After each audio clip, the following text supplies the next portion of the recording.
All right. Good morning, my brothers. We are up for a little bit of an earlier episode of Playing to Win. I'm on with my good friend Aubrey Huff, ex-Major League Baseball player, San Francisco Giants, Tampa Bay. You've done a few things out there, and now you're becoming famous for your opinions about the state of the world that we live in today. How you doing, brother?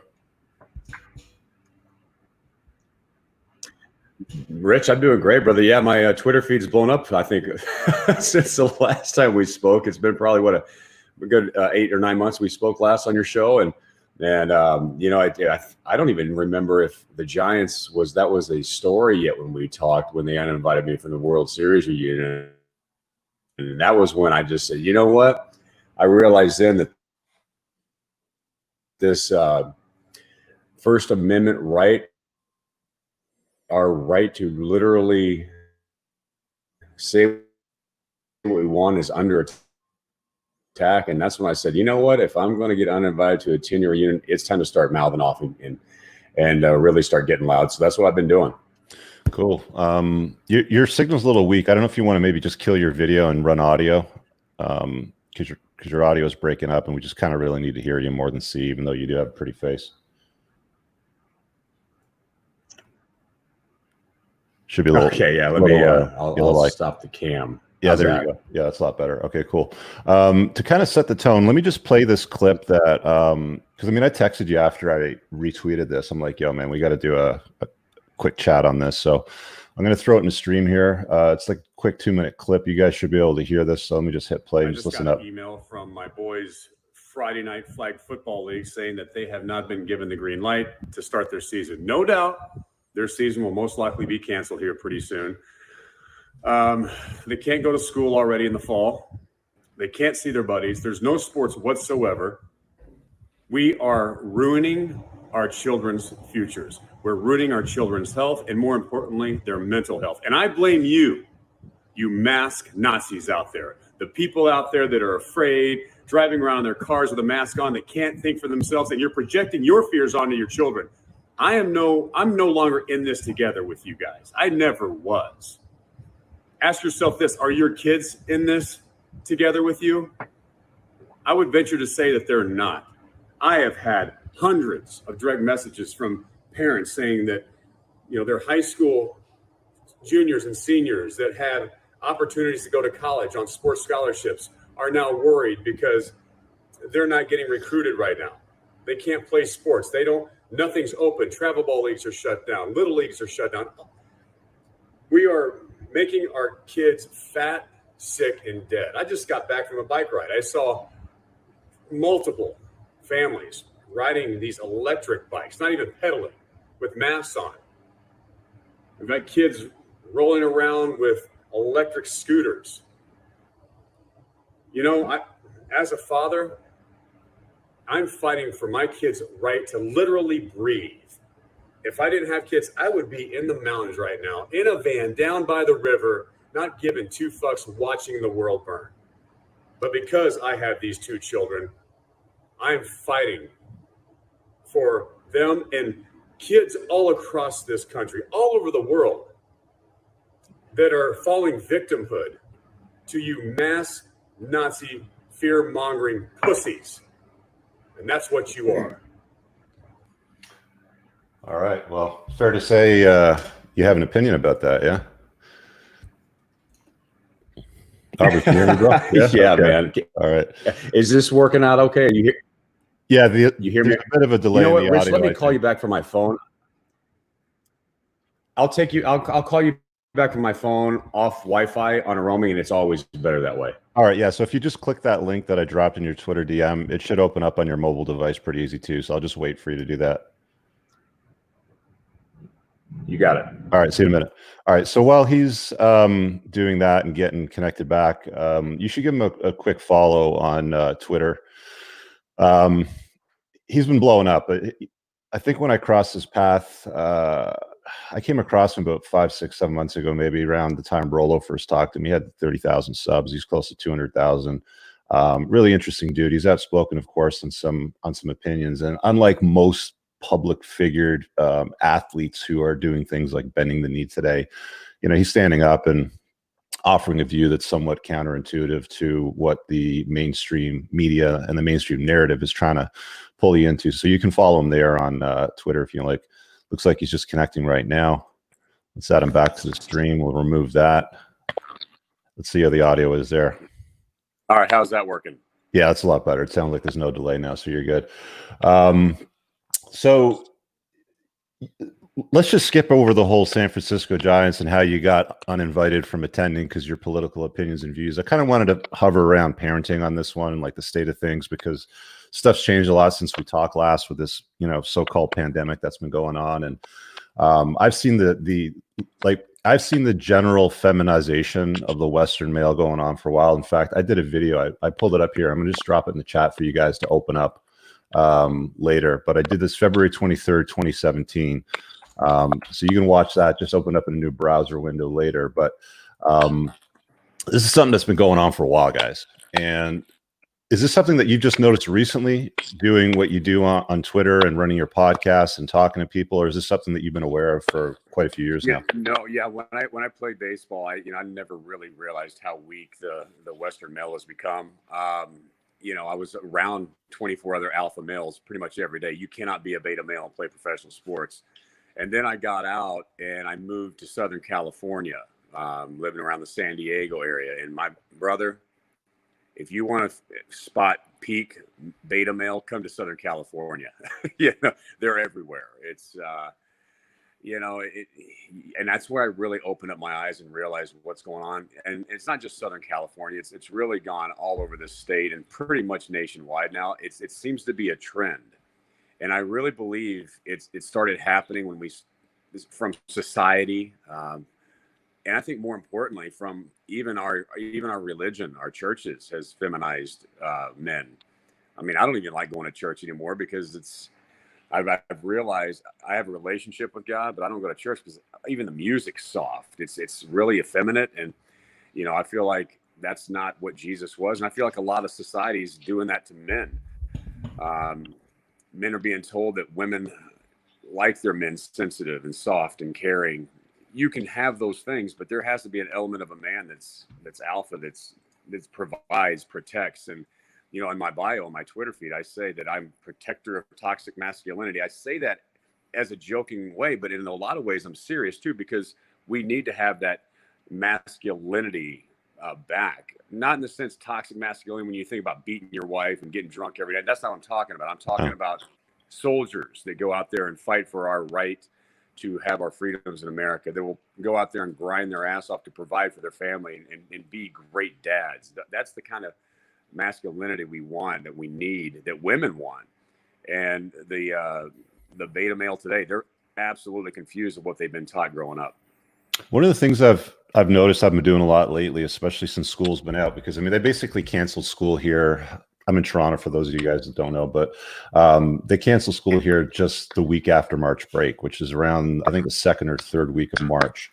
And we don't know if things are going to return to normal in September in the school system, or if they're going to alternate days, or if they're going to do, social distancing, desk spacers or dividers, or what the hell's going to happen. But we'll find out soon enough. But I found myself doing a lot of correcting on social narratives, just in day-to-day life, like standing on dots, what's happening in grocery stores, masks, people's opinions of you, people driving in cars by themselves with masks on. I noticed in that video, you were talking about, people riding these electric bikes with masks on and not even pedaling. And it's like, I see the same thing because I've been riding my bike.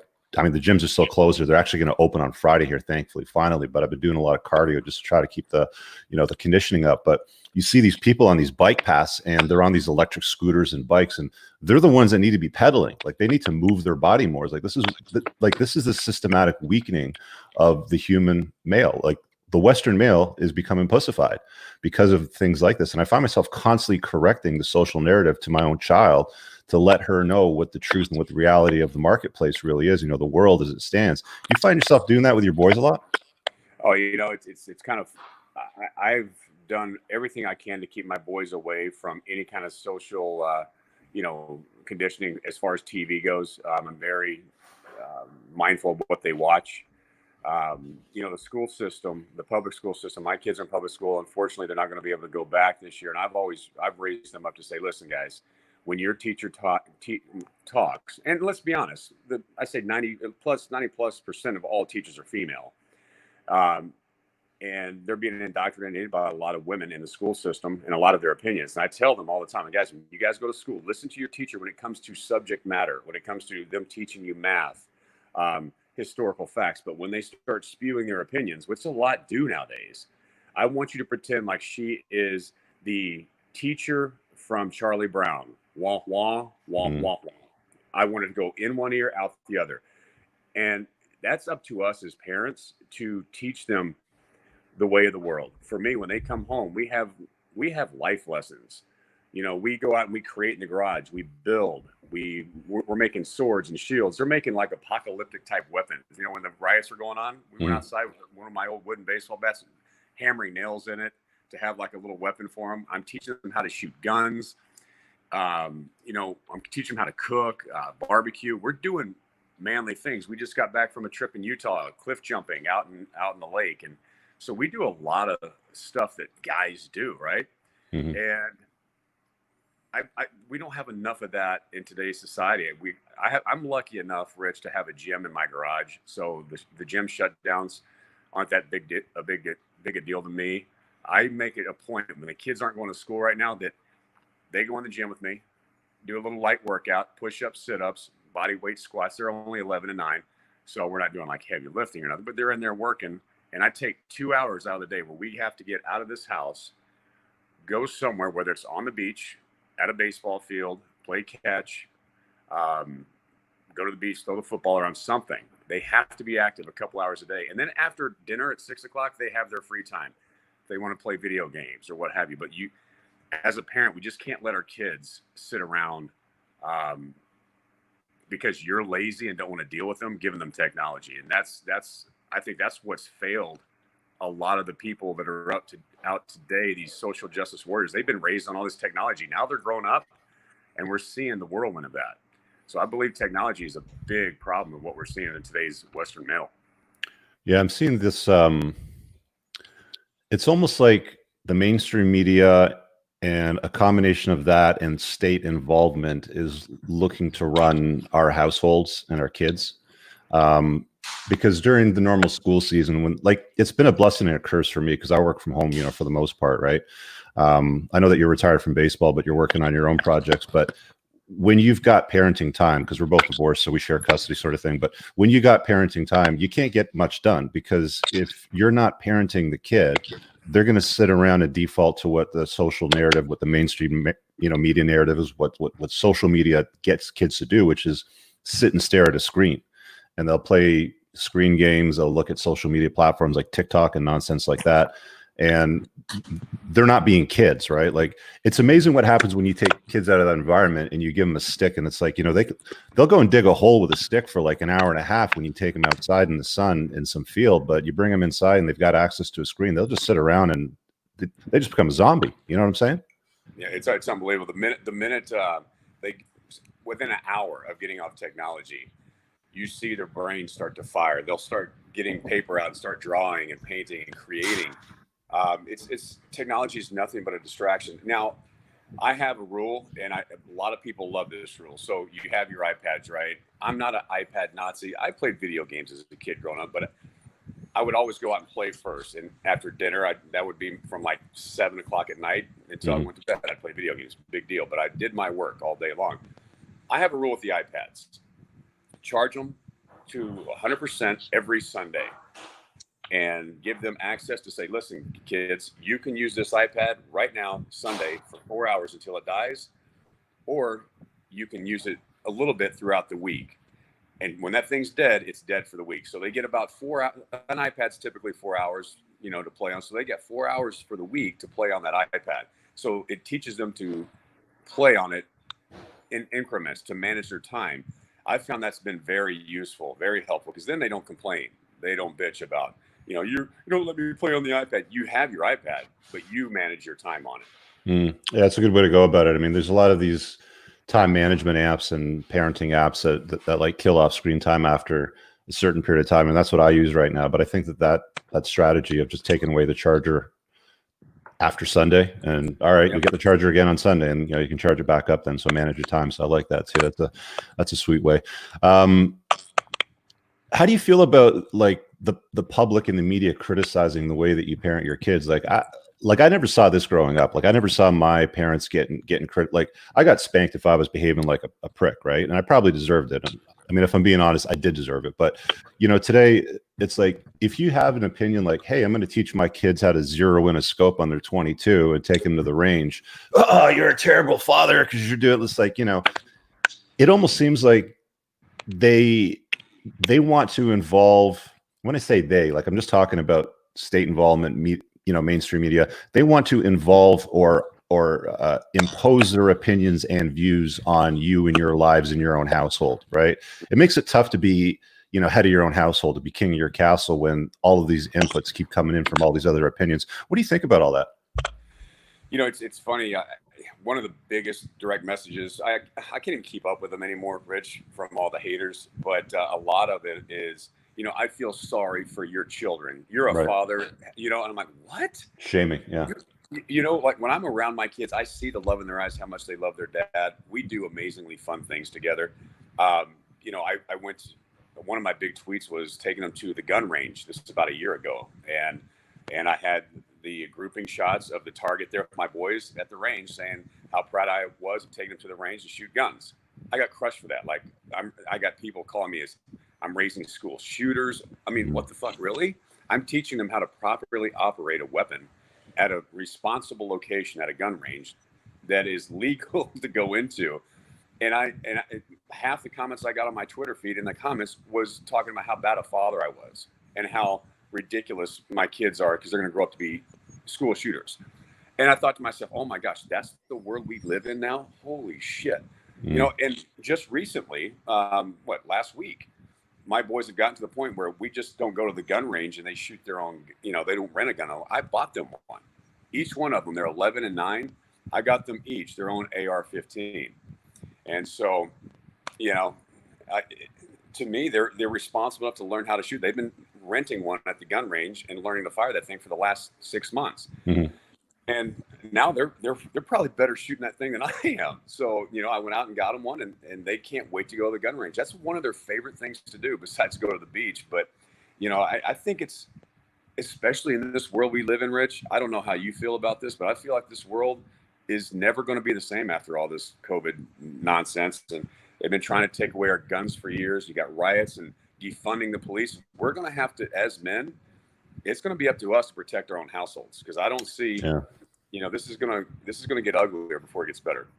Well, it wasn't that long ago. I mean, in Canada, we never had this in the school system, but I'm told in the U.S. it wasn't that long ago that they actually instructed children in the elementary school system on how to use firearms responsibly and safely. Yeah. I never had that. It was probably like your parents' generation then. Like I grew up in Texas, so if you were going to get that, you would get that. But what they are teaching our kids in school now is, how they can identify as the opposite sex. That's the important issues of this. Yeah. It's unbelievable, man. So bizarre to me. So I think the one big thing going on right now, the one thing I can say that's actually a good thing for this COVID thing is public school systems have been shut down. Mm-hmm. Yeah. At least they're not getting indoctrinated by liberal policies. That's what the public school system has become, colleges, etc. And I have no problem. Right now, as of today, Southern California, San Diego Unified will not have fall schools for our kids. It's once again online learning. I'm not all that smart, Rich. I got what you call common sense smart, but I am no teacher, and I can't do that again after last year. So what me and my ex have done is we have split on having a tutor come in twice a week from 9 to 2. Mm-hmm. 10 to 2, twice a week, just to have somebody here that can teach them what we can't. So, you got to navigate right now. I know it's expensive for people. A lot of people can't do it and they can't go to work because their kids are at home. So this is a system of control. It's a scary time for people that can't afford to keep their kids at home right now. So you said that this COVID thing is obviously offering a pretty dramatic change in, your opportunity to parent and kids to learn. I mean, I was asking my dad about this a couple weeks ago. I'm like, have you ever seen this in your lifetime? He's like, I've never seen them shut down the economy like this, pandemic, this and that. We've had lots of things that have made people sick, but you see, there's a funny meme that I saw the other day. It's like a picture of this, like, a disabled person who's realistically just morbidly obese in a wheelchair, basically talking to a Chad saying, you not wearing a mask is putting my health at risk. But it's like, no, you sitting in you consuming way too much food and being 600 pounds is putting your health at risk. Like, they just don't see past their own noses. It's almost like solipsism is like spread across the Western world. And everybody wants this like softy narrative. And I just don't get it. Like, there's a total lack of any kind of masculinity and strong male role models. I did this broadcast the other day on my channel on the Before the Trainwreck series, and it's like, if you turn on Netflix right now and you watch a show like Charlie's Angels, like, you probably remember Charlie's Angels as a kid, right? Yeah. 3 hot women, Bosley, you never saw his face. It was cool back then, but now if you look at the most recent version of Charlie's Angels, it's like 3 man-hating women that are just like out there to disparage and make men look like the butt of every single joke. Oh yeah, it's absolute crazy. And you know what's funny about watching with my boys any kind of Hollywood movies or anything right now? They just got done watching, and this is another comment I get all the time when I tell people this too. Like, we just got done watching the original or the last Rambo, Last Blood. You know how gory that movie is? Oh yeah. My boys are 11 and 9. They watched Rambo Last Blood, and even some of my closest friends are like, oh my gosh, you let them watch that? Some of my friends' wives are like, oh yeah. I mean, to me, that Rambo is going out and he is taking care of his own business because the law won't, and I feel like that's the world we're going to be growing up in, and I want my boys to watch manly movies and not be indoctrinated by what they see on TV. It's going to come from me, right? I would rather them watch Rambo Last Blood than anything Disney's pumping out right now with all their sexual pedophilia bullshit they throw out there. And you're right. It's the men across this country that have no backbone to stand against any of this stuff. I mean, just yesterday, I'm walking my dog down the street, and I've never had anybody really talk shit to me with the no mask thing or anything of that nature. And I wish they would. Nobody ever steps to guys like us. They just don't do it, Rich. It's always, they'll talk shit. Oh, they'll look at you, but they often don't open their mouth. Yeah, they won't say nothing. But yesterday, I'm walking without my mask on, and across the street with cars coming on, I'm literally doing a podcast interview like this yesterday. I didn't have time to clean up my dog shit while he took a dump, right? I'm not going to clean up dog shit while I'm doing a podcast walking my dog. This guy from across the street had his bandana on.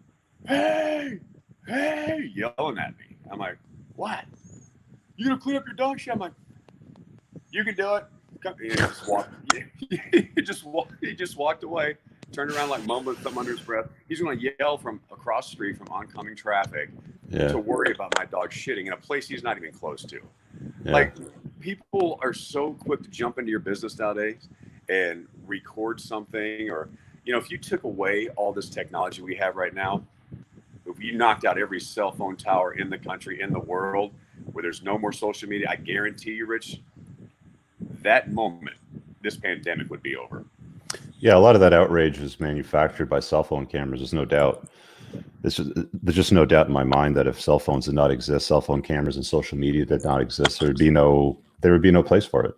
It just wouldn't happen. No, I mean, let's just be honest. When we were kids, the world was just as fucked up as it is now. Yeah, 100%. But we didn't have access to all the negative bullshit going out there. If you have one negative story over in, Washington, D.C., it's national news now. When that would happen in 1980, nobody gave 2 fucks because it wasn't local. I mean, when I was 7, 8 years old, my kid's age, I would be on my bike and I would ride all across my little town in Texas. I had a town of about 100,000 people. Yeah. And I would be gone all day, basically 5-6 hours. My mom, my grandma, my grandpa, they had no clue where I was. Yeah. I'd come home at sundown and they're like, hey, what's up, son? Parents won't let their kids do that no more. Hey, what's up? Feed me. Do you remember in school? Because I mean, you're about the same age as I am. I think you're a bit younger, but in school when I was growing up, there was a massive push, like a massive social narrative that you were going to die from AIDS. Like it's everywhere. You know, if you touch a doorknob, you're going to get it. If you hang around with gay people, you're going to get it. It's like, you know, there's this whole narrative that you are going to die of AIDS, and this is a pandemic, and it is over for all of us. What happened to that, man? I didn't hear boo after a couple years of that. Do you remember that? Oh yeah, 1,000%. And once Magic Johnson got it, and now he doesn't have it no more, it's not even a big deal. Yeah. Magic seems to be immune from the HIV virus. You know, it's funny, like this whole COVID thing.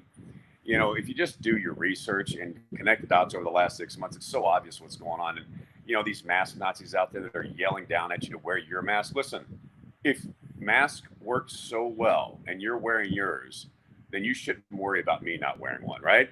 Because I mean, if your mask is supposedly keep COVID out of you, but then they tell you, well, if you wear yours, it's doubly effective. It's such nonsense, man. These people are just idiots. They are the people that, to me, actually, this has been a very eye-opening thing. This COVID, it's separated the idiots from the people that can reason for themselves. And so A lot easier to spot them in it.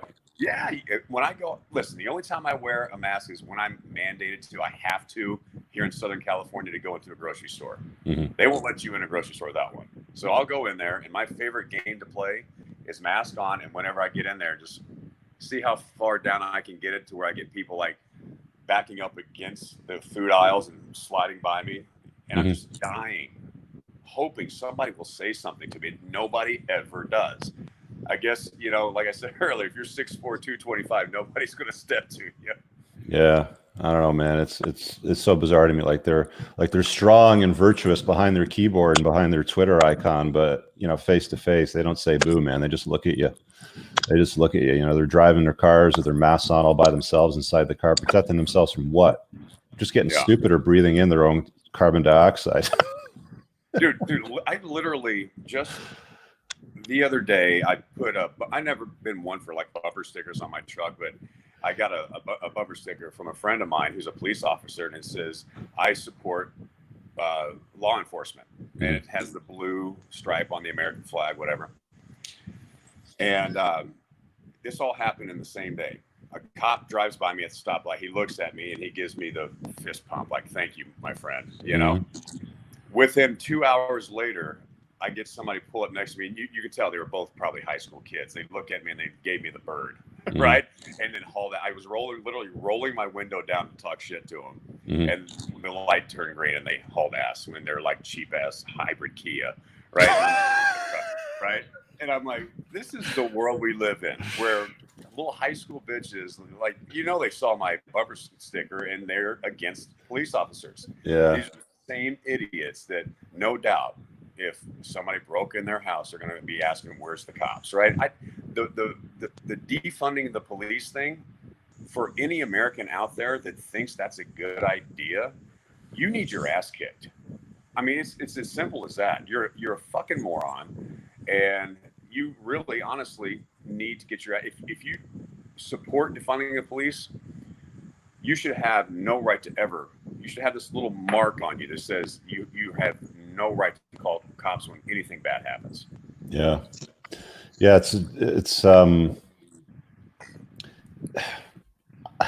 don't even know where to go with that. You know, I did the Rich, show. I mean, Rich, Gabe Kapler, the manager for the Giants. Yeah. He knelt for the national anthem the other day, and he had this big social justice warrior speech to his team prior to the game.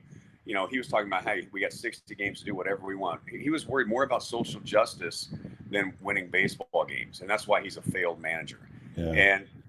And what's funny is what he said was he was dissatisfied with how our country has handled police brutality. And I'm like, okay, if that's how you feel about police officers, so whenever normalcy comes back to Major League Baseball and you start getting fans in the stands, how about we just can take out all security and police officers out of your stadium? Let's have the Dodgers come to town on a big rivalry with 40,000 people in the stands, getting drunk, fighting each other, and then just take away cops and security. Let's see how much you hate cops then, Gabe. I mean, it's just ridiculous. All these people taking away, you know, cops, man. Who wants to be a cop right now, Rich? Yeah, I said that about a month ago. I did a broadcast, and I had 6 police officers come on with me, and they all stayed anonymous because they were afraid to lose their jobs or get fired. But I basically said the same thing about a month ago. I'm like, if you're thinking about being a cop, don't find another career, be a firefighter. You get more girls anyway. But they all basically said the same thing. Like, policing is really bad. Like, if you got 10 minutes of like excitement in your day, you've got like a couple hours of paperwork to do because of that, right? Yeah. And they're always walking on eggshells. And I wouldn't do that job for $1 million a year. There's no way you could pay me enough money to be a police officer today. Forget it. Not a chance. Forget it. But there's just so much hostility, and there's so many of these young kids today that are just following this like weak feminized social narrative of hate on anything. Like, what is that zone in, what is it, Portland, where they have that Chaz zone, or they tried to like demilitarize the time zone? Yeah, it's so bizarre to me, man, watching this stuff. It's just like, are you freaking kidding me? Like, there are no high value men in any of these protests, riots. No. Like, high value men are putting a dent in the universe, right? Like, they have women chasing them. They have things to do. They have kids to raise. They have money to make. They don't have time to go and throw a hissy fit in public and wear a mask. And like, some of the funnest imagery that I saw this week was a bunch of these young kids, and they're using umbrellas as shields from the police. Like, they think an umbrella is going to stop a rubber bullet, and they're all lining up like they've been watching too much Vikings or too much Game of Thrones, where they try to stack the shields as like a staggered wall sort of thing. And it's like they're using umbrellas, and it's like, man, and the people laughing at you, and it's just like, I just wish more men would open their eyes to the reality of what they're doing and recognize that it doesn't matter how much you bend the knee to this mainstream social narrative of, putting women up on a pedestal, and the white knighting is off the chart, right? Like, women don't want anything to do with you, dude. Like, as much as they hate guys like you and slide in your DMs and you're a terrible father and I feel sorry for your kids and all that, they want you at the same time, man. They're the first ones that deserve the shot at the title, Rich. That's for sure. They love guys like us, right?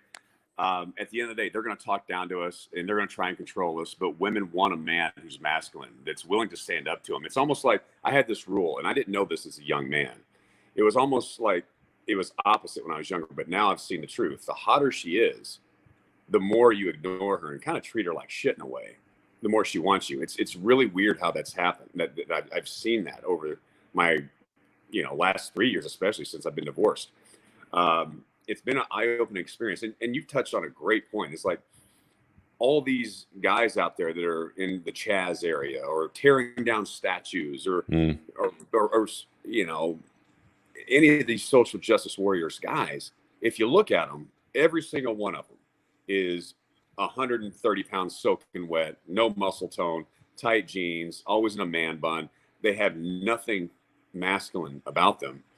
And on the other side of the token, if you look at the women, it's usually the fat, obese hag that's never seen a weight room in her life, and she's got blue and orange hair. So these are the people that America's afraid to step up against and speak out against. I'm not. Fuck you.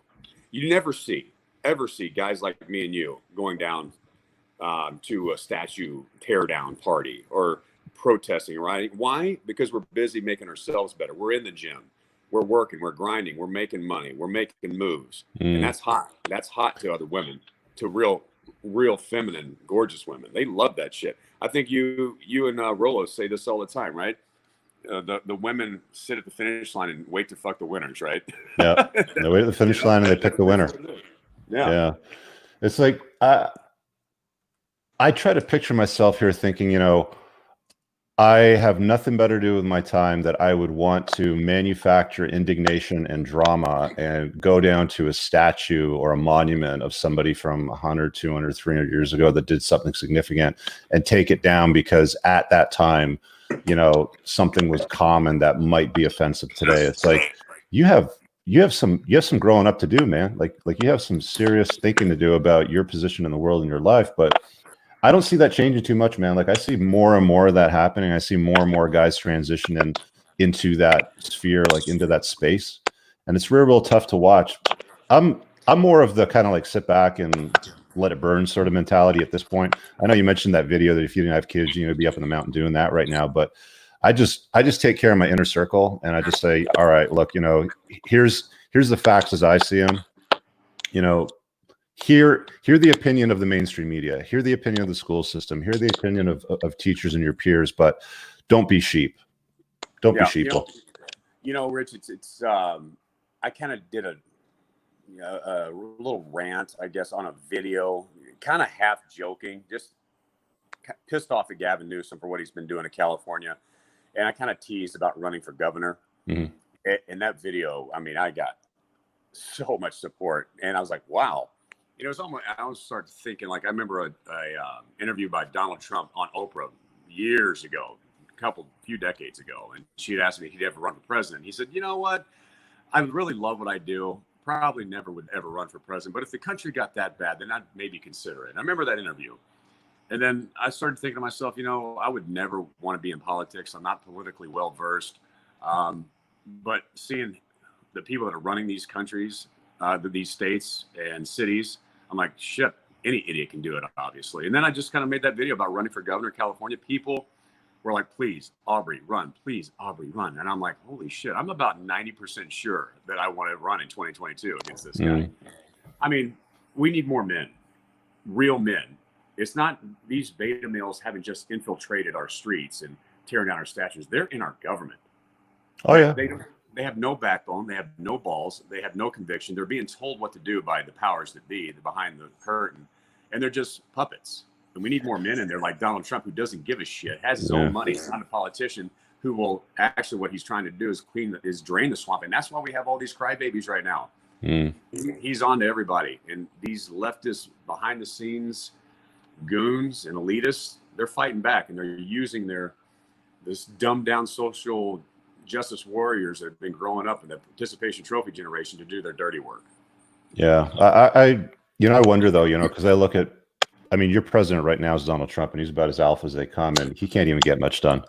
He's constantly Stonewall. He's constantly fighting to, to pass legislation, law, and get things, moving in the right direction. But, I did some lobbying a couple of years ago, around 2013 to 2015 here in Ontario with Queen's Park with the provincial government. And I found I got nothing done. And I had the right approach, the right agenda. I had the right argument to prove that the legislation that the big banks were trying to pass was going to be harmful to the Canadian consumer. They didn't want to hear it, man. They just wanted to go with what would preserve their seat in Parliament and their job. They don't really care about the public in general. All they care about is themselves and preserving their seat in that job as long as possible, in their retirement and everything else that comes along with that. So, it's a virtuous fight to push. We got to get term limits. That's the bottom line. And we've had people like Nancy Pelosi and Chuck Schumer, all these guys here that have been in government for decades now. It's crazy. It's just how can you justify that? And these people come into politics and they come out and I'm talking multi-millionaires. Yeah. How does that happen on your salary, right? Nobody puts this together. Like the Obamas came in, right? Obama I think he was worth maybe $1 million, him and his wife. If indeed Michelle is a woman. but let's call her a woman. Yeah. And then they come out of this thing, out of his presidency, like net worth of over $40 million, brand new house in I think in the Hamptons or something. I'm like, how does that happen on a presidential salary? I know you have your speaking gigs, but you don't make $40 million on public speaking. So, you got to ask yourself, where's all this money coming from for these elitists, right? And yeah, I don't know, man. It's just so corrupt, and that's why we're seeing such pushback right now. It's no coincidence that all this started happening in 2016, when Donald Trump was elected president. It's connect the dots. Everything's quiet with the status quo with Obama and, Clinton back in the day. Everything's okay. Nobody sees the shade that's going on behind closed doors. It's real evil. But when the evil gets confronted and then somebody comes in that's not a career politician that has seen this from the outside, I get this all the time. Like, Donald Trump knew Jeffrey Epstein. Yeah, he did when he was younger and lived basically 3 doors down in West Palm back in the day. And yeah, he's been to his house. He's got pictures with him. But once I think Donald Trump knew what he was into, he was gone. Mm-hmm. Basically told him, you're not welcome here anymore. He outed Epstein. So Donald Trump has seen all this corruption over his lifetime, being the billionaire he's been. And now he's over it. He's sick of seeing what has happened to America, and he's fighting back against all these guys. And that's why we're seeing the hissy fit. Yeah. I just want to be respectful of your time, because I know you got to run in a couple minutes. So, speaking on the topic of parenting and what you're up to today, just kind of sign off and let these guys know what your best advice is on being a parent in today's crazy ass world, and what you think people should be doing to get some better results with their kids. Yeah, we kind of went off topic there, didn't we, Rich? Yeah. It happens. Yeah, man. For me, it's my boys are 11 and 9. And they're at an age right now, I think, where, when they're younger, they're more nurturing. They need to be nurtured more with their moms and that nature. And, I'm starting to do more manly things with them. But for kids, man, as a father, for men out there, just be involved, right? It's not so much how much time you spend with them. It's the time you do. It's got to be quality time, right? And for me, the big thing is, especially this day and age with this whole coronavirus thing and all the fear mongering in the media, really be mindful of what you're feeding them, because there's a lot of kids out there, I think, that are afraid, and because their parents are afraid, they're pushing their fears onto their kids. And mental health right now, I've gone through my mental health issues, and because I used to worry about everything, what people thought of me, fans, ownership, everybody, except for just being who I was and speaking out and being fearless, right? And the world is teaching kids today to be fearful about everything, worry about everything. So for me, it's really mind the outside influences in today's society. You think Disney is harmless? They're probably the worst ones out there. So really mind what you're feeding your kids on a daily basis. All right, brother. Well, you can be followed over on Twitter at Aubrey_Huff. So check them out. You also got your podcast rolling too. That's on iTunes, Stitcher, and all that stuff. It's called Off the Cuff with Aubrey Huff, and that's I post that on my Instagram at HuffDaddy76 and my Twitter. But it's also on any listening platform, Apple Podcasts, Spotify, etc. Yeah. Cool. All right, brother. Thanks for hopping on and joining me, guys. Make sure you hit the like button, leave me a comment below, and we'll see you guys all in the next broadcast. Peace out.